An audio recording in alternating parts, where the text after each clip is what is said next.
Salut à tous et bienvenue sur Jazen Tech. On a tous déjà flippé de choper un virus sur son PC, et encore plus de celui dont je vais vous parler aujourd'hui. T'imagines toi? Tu décides d'aller chercher un PC tout neuf, et au bout d'un certain temps ton PC il est cramé parce que il y avait un fucking virus dedans quand tu l'as acheté. N'importe quoi, ouais, c'est pas possible qu'un virus soit préinstallé dans un ordinateur. Ah ouais, t'es sûr? Bah reste jusqu'à la fin de la vidéo, tu risques d'être surpris, poto.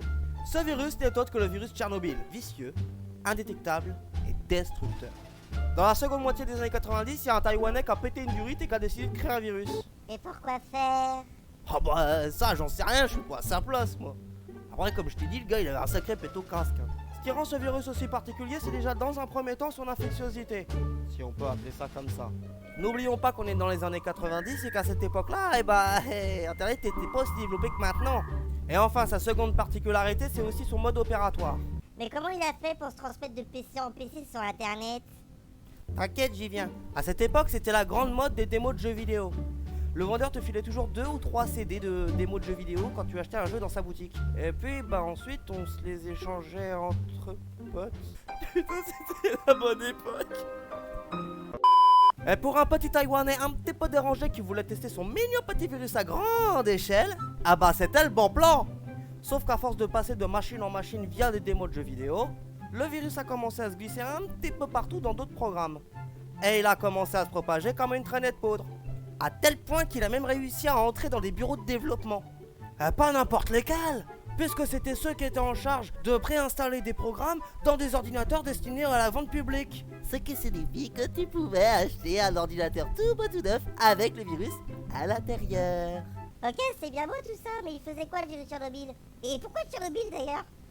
Bouge pas, poto, j'y viens, je t'ai dit. Son gros kiff à ce virus, c'était de supprimer les partitions de ton disque dur. Sur certaines machines, quand il le pouvait, il s'attaquait même à la mémoire morte en l'effaçant. Tout en sachant qu'à cette époque, la ROM commençait tout juste à se standardiser. Donc beaucoup d'entre elles étaient encore très vulnérables. Oui, mais pourquoi Tchernobyl? Pourquoi Tchernobyl? Attends, je t'explique. C'est pas compliqué. Le virus, il restait tranquille, pépouze, posé au fin fond de ton ordinateur, jusqu'à une certaine date. Et je te le donne en mille, c'est le 26 avril, qui n'est autre que la date de l'accident nucléaire s'étant déroulé à Tchernobyl en Ukraine. Du coup, tous les 26 avril, le virus il sortait de sa tanière et puis il flinguait des PC. Et ce, avant même que tu aies le temps de faire quoi que ce soit. De toute façon, même si tu voulais faire un truc, tu pouvais strictement rien faire contre ce virus, puisqu'il n'y avait strictement aucun moyen de l'éviter ça. Comme je te l'ai dit juste avant, ce virus s'attaquait aussi à la mémoire morte de l'ordinateur.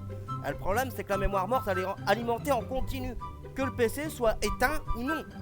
Du coup, le virus, tu pouvais pas le douiller, parce qu'il connaissait la date et l'heure.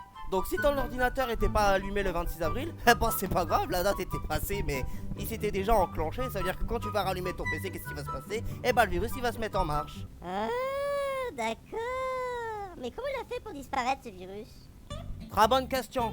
Après avoir défoncé des centaines de milliers de machines à travers le monde entier, les technologies ont fini par évoluer tout doucement et puis le virus était confronté à des nouvelles machines de plus en plus sophistiquées. Donc il n'était plus en mesure de faire du mal à quelconque machine.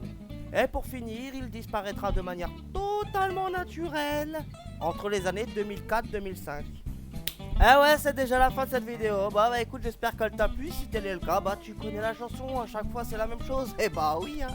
Tu likes, tu t'abonnes, t'actives la cloche. Sur ce, moi, tu sais quoi? Je te dis à la prochaine. Porte-toi bien. Des bisous.